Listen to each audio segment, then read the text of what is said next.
Hello, Mr. Lampkins. Just thought I'd bring you up to speed on your boat.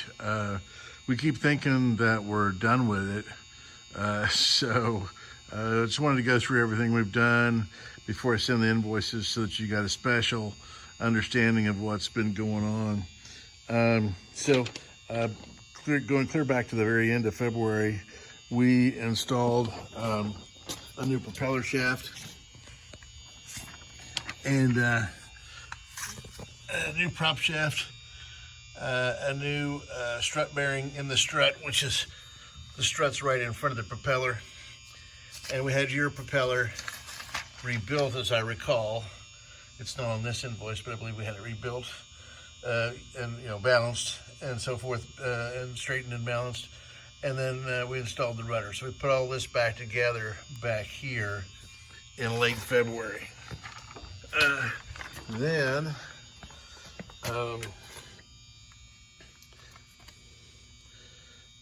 Hang on just a second here. I'm trying to get the next page. Then we installed your Pertronix ignition system in the distributor. Distributor's on the other side here. We installed your new Pertronix system in your distributor and zip tied up some wires around the engine in the engine compartment, and that was inexpensive enough. And you'll see the amounts as we go through when I send you the invoices. Then we bought some fuel for testing the boat. We fixed the pull cable on the spotlight. The cable goes, when you pull a cable on this Ivolite button right here, the spotlight goes up and down, and that cable had come unfastened from the control, and so the light couldn't go up and down.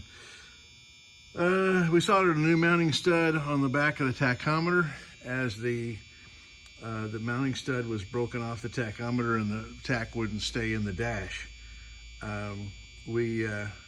We took it down to the lake to soak it in preparation for testing. Nick and I took it down there and left it in the water as long as we could, but eventually had to pull it out because the bilge pumps weren't keeping up. And you'll have to soak your boat once a season. If you use it every couple of weeks, you'll only have to do it once a season. The boat will soak up in about 24 hours, and it takes a couple weeks for it to dry out.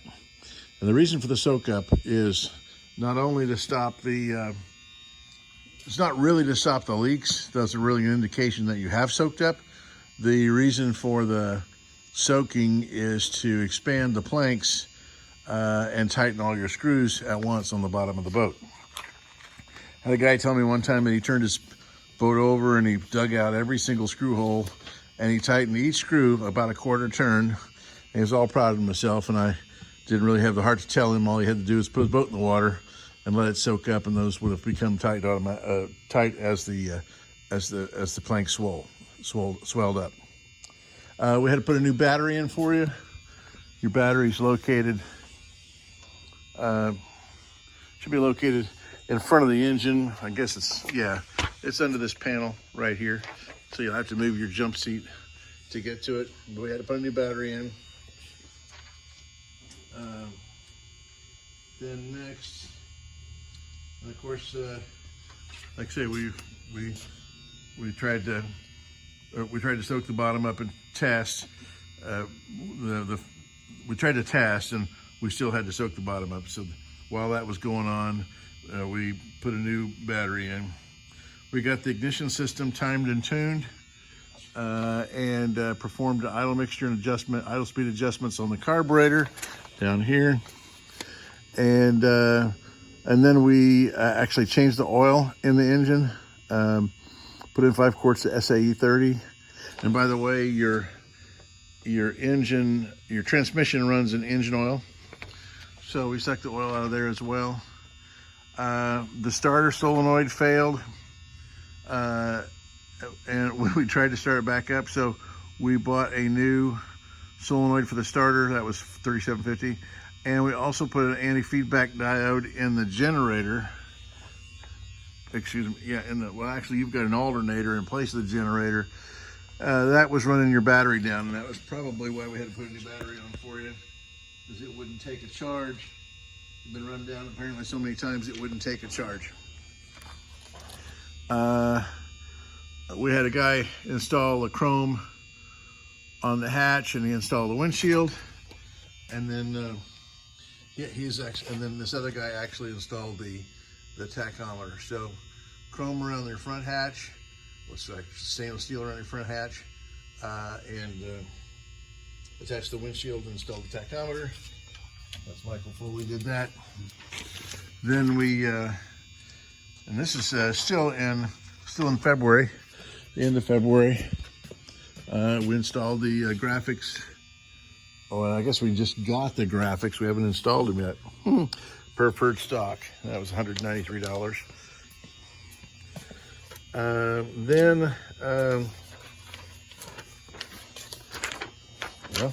Then we have a blank sheet of paper. That one's cheap.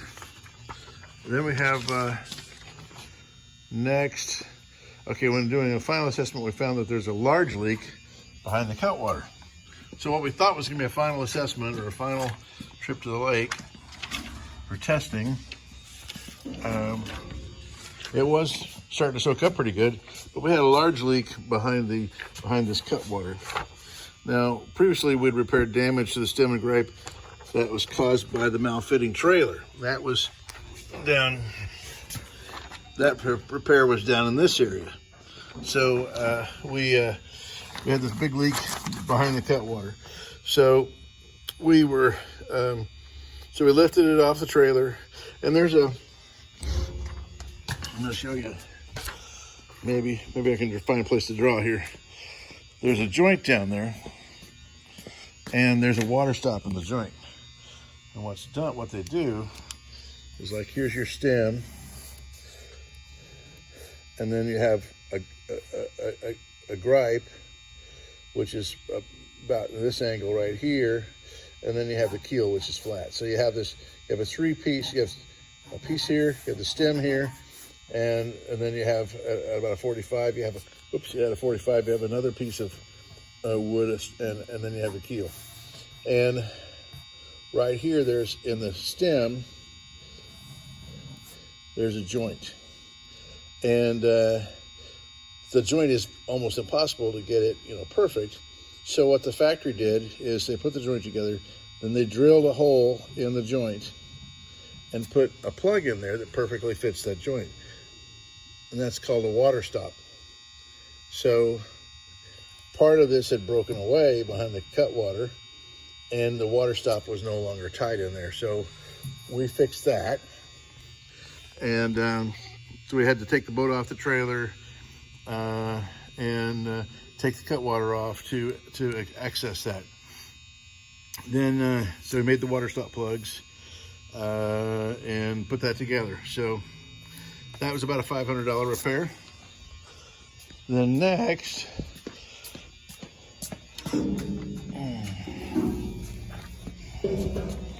let me get the next invoice here.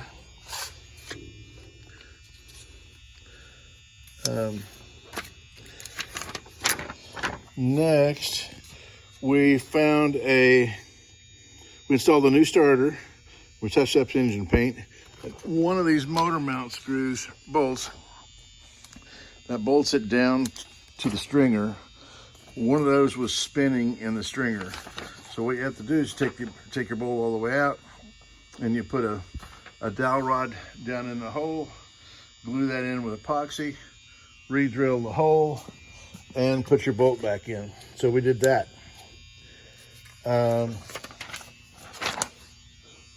Then that brings us to, we're into April. Took the boat down to the lake for another testing. And we were going to run it under load, but lo and behold, there was an arm on the fuel pump that had come out. There's a pivot arm. And so we came back and put the pivot arm in, and went to the lake yet again, and the fuel pump just wouldn't pump. So, not reliably anyway. We also had to troubleshoot the bilge pump. We found some debris under a float switch that was preventing it from shutting off. So we got that fixed, and that was cheap enough. And then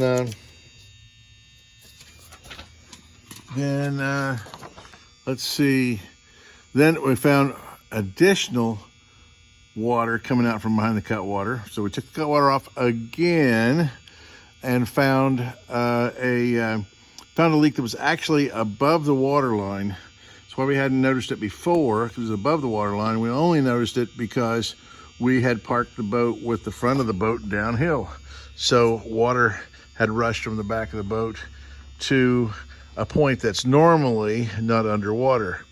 And normally you wouldn't have that much water in the boat. And so anyhow, found a second place in the stem that we had to repair.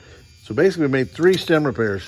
One from the damage from the trailer, another because the water stop had failed, the factory water stop had failed, and then the next one due to some rot that was about 6 inches higher. So, as I mentioned, later on the fuel pump didn't pump at all. So we actually took the pump apart and discovered the diaphragm was rotted out, and we actually then rebuilt your fuel pump. And what was next? We actually haven't been back to the lake. We don't want to find anything else. Yeah, there's your fuel pump repair kit. So anyhow, these all total up about a little over $4,000, maybe a lot over 4,000. I can't remember, but they total up to a pretty good amount. And I'm sending this to you private because normally we make everybody pay up front, but we kept thinking we were done with your boat. So at the very end, we get, I shouldn't say a little lax, at the very end, we don't mind, waiting until we're done. Otherwise, we're not writing a check back, so we don't mind doing that. But this one has drug on each month. So anyway, so I'm going to be submitting these for payment, and just wanted to show you what we've not been sitting on our hands. And this one should be ready to take back and actually get a test done this time. Sorry for how long this has taken to do this video, but I want to make sure you get all the information prior to getting all the bills. Thanks.